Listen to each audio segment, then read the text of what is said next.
ഞങ്ങൾ 100 ചില്ലറ സീറ്റ് കിട്ടും. അതുപോലെ LDF-ഉം UDF-ഉം തെറ്റി മക്കളെ നിങ്ങളൊന്ന് മനസ്സിലാക്കണം. ഇവിടുത്തെ കേരളത്തിലെ ജനങ്ങൾ മനസ്സിലാക്കി കഴിഞ്ഞു. ഇത്ര കൊല്ലം LDF-ഉം UDF-ഉം ഭരണം ഇവിടുത്തെ കേരളത്തിലെ ജനങ്ങൾ മനസ്സിലാക്കി കഴിഞ്ഞു. ഇനി ഞങ്ങൾ പറയുന്നത് 10-15 സീറ്റ് കിട്ടാതെ അതിൽ കൂടുതലാണ് BJP കിട്ടാൻ പോകുന്നത്. വിചാരിക്കാത്ത സീറ്റ് പോലും ഈ തെരഞ്ഞെടുപ്പിൽ കിട്ടുന്ന അവസ്ഥകളായി മാറുന്ന കാഴ്ച കാണാവുന്നതാണ്. എന്തെന്നാൽ പ്രധാനമന്ത്രിയുടെ ക്ഷേമപ്രവർത്തനങ്ങളും മൊത്തത്തിൽ വികസനവും എല്ലാം ഇവിടെ പിണറായി സർക്കാർ കൊണ്ടുവന്ന വികസനവും തുടർച്ചയായിട്ടുള്ള റേഷനുകളും ഇപ്പോൾ അടിസ്ഥാനപ്രകാരം പെട്രോൾ ഡീസൽ ഒന്നിന്റെ സ്ഥാനത്ത് വില കുറഞ്ഞിരിക്കുകയാണ്. അതാണ് മോഡി സർക്കാർ.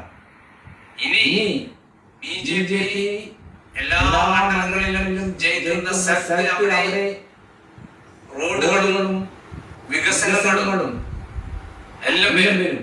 നിങ്ങൾക്കറിയാമില്ലേ ഇവിടെ കേരളത്തിൽ BJP വന്നു കഴിഞ്ഞാൽ എയിംസ് വരും.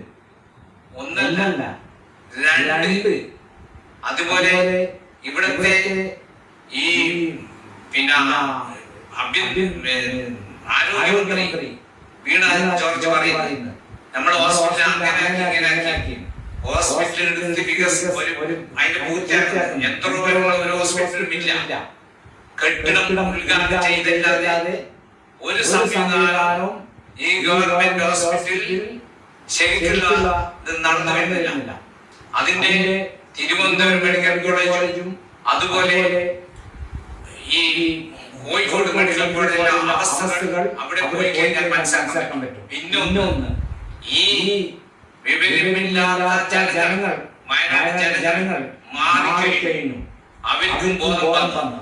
ഇതുവരെ LDF-ഉം ഒരു മെഡിക്കൽ കോളേജിന്റെ അവസ്ഥ വയനാട്ടിൽ കാണാൻ പറ്റില്ല.